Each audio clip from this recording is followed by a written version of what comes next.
Basa ang carpet ni Silver. Ito yung mga grapes. Kumustahin natin.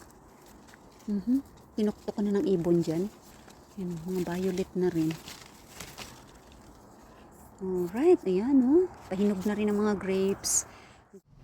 Oh my God, ang daming caterpillars. Inubos nyo ng halaman namin ha. Kaya sila ay nandito. Ayun. Ayan. Beauty.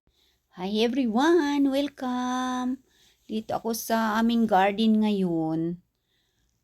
Videohan ko itong mga late flowers at mga halaman namin na namulaklak pa rin. May mga paru-paro, may mga caterpillars, may mga bees na somehow ay dumadapo pa rin kahit palamig na, pa-autumn na. Ayan, at nandiyan pa rin sila, lalo na ang mga caterpillars. Ayan, ang dami. Akalain mo ba yun na kinakain pala ninyo itong krasi namin na halaman? Ginugulay ko ang mga bulaklak at saka dahon na mura pa ba yung halaman na ito. Yun pala kinakain ng mga caterpillars. O di bali na, ayan o. Ang dami. Ayan, tatlo-tatlo. Uubusin at uubusin talaga nila ang krasi na ito. Ang magiging paru-paro nito ay kulay puti na may dots na black. Caliperhonin yung tawag dito. Wala na ako magugulay kasi inubos na. At ito ang aming last na lily na bumukadkad. Ang ganda. Basa ng ulan. Ayan oh, sobrang ganda. Nag-open na pala ito, hindi ko na malayan. Ayan oh, yung pink, ang laki. At ang bango-bango, wow. Oh, napakabango. Nag-open na pala siya. At ito ang tiger lily, ayan. Halos patapos na rin. Ilan-ilan na lang rin ang natira. Uy, kinakain ng snail, oh. Oh, hanggang dyan, pumapasok yung snail, oh. Snail. Ang daming snail. Lalo na kapag umuulan. Ayan, mayroon pa doon. Oh, at dito ang mga yellow. Basa ng ulan. Ang daming bulaklak. Basa ang carpet ni Silver. Ito yung mga grapes. Kumustahin natin. Tinuktok ko na ng ibon dyan. Yan, mga violet na rin. Alright, ayan oh. Pahinog na rin ang mga grapes. Ang daming bulaklak. Ayan, wow. Basa ng ulan. Ang mga grapes oh, pahinog na rin. Ang dami-dami. Yan, at ang mga plume. Ayun, wow. Oh, nahihinog na rin sila. Ang lalaki ngayon. Ngayong taon na to ang lalaki ng plume. Pahinog na rin. Oh, wow. Buti naman at nagkaroon ng ito. Oh, yan, oh, baka tukain ng ibon. Ang daming grapes. Hanggang sa taas. Hindi na maabutan nila paru-paro. Kasi oh. Yan. Ang daming ulan. Ito. Ayan ang sobrang bango rin na bulaklak. Ang mga grapes. Ayan, dito ngayon sa aming backyard ay yung mga bulaklak pa rin. Pa-autumn na. Lamig. Oh, yung kalamansi bumulaklak ng isa. Pautom na, ayan. Kahit pautom na, ang dami pa rin bulaklak dito sa aming garden. At itong mga caterpillars na ito, magpapakabusog yan sila dyan hanggang maubos nila. Tapos, maghahanap na sila ng kanilang pagtataguan para next year ay magiging paro-paro na sila, or kung makaabot pa sila ngayong autumn, di baka maging paro-paro na sila kaagad. Ayan, kain pa more. Okay, ubusin ninyo ang bulaklak. Sobrang dami. Nag-aakyatan na sila sa bakod at sa kung saan sila makakapwesto. Ayan, mayroon pa dito oh. Oh my God. Ayan, dalawa dito. Oh my God. Nag-ebak na yung isa oh. Oh, may ebak sa kanyang puwet. Busog na busog. Ubos ba naman yung krasi? Ayan oh.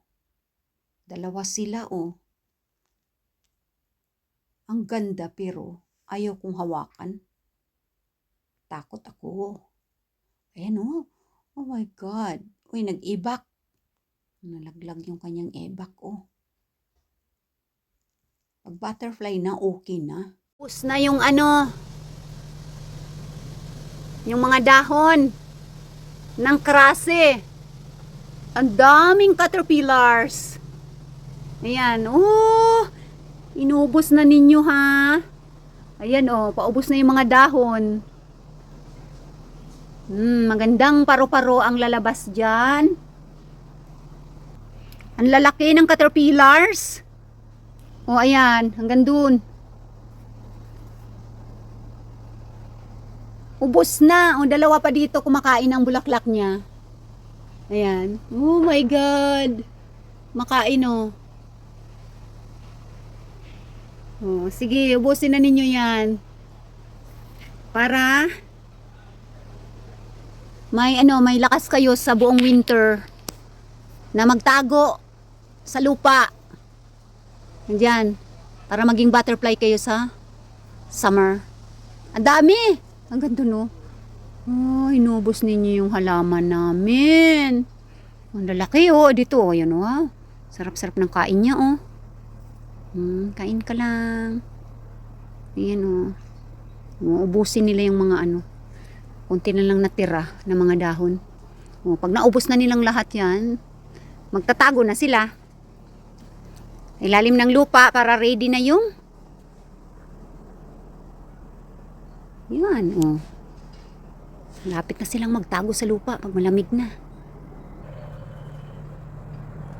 Ayan oh.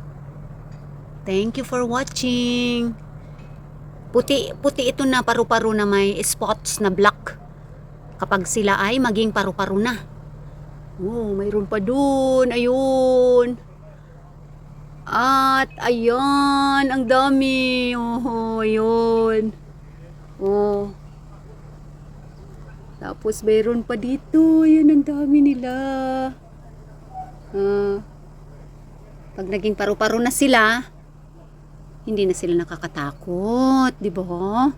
Ayan. Paano uod pa lang sila, nakakadiri or nakakatakot na hawakan, di ba? Pero kapag paru-paro na sila, ang ganda-ganda na nilang hawak-hawakan. Tulad ngayon. Wow, ang daming paru-paro dito sa aming garden. Wow. Paborito nila itong halaman na ito. Ang galing. Bango-bango. Ayan oh. Oh, hello paru-paro. Ayan. Look at that.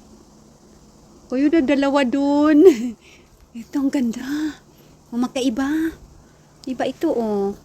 Iba yan siya. Wow. Oops. Oops. Oops. Oh, namulaklak ang aking mga rosas ulit. Ang daming paro-paro. O yan, favorite nila kasi itong bulaklak na ito. Ayun.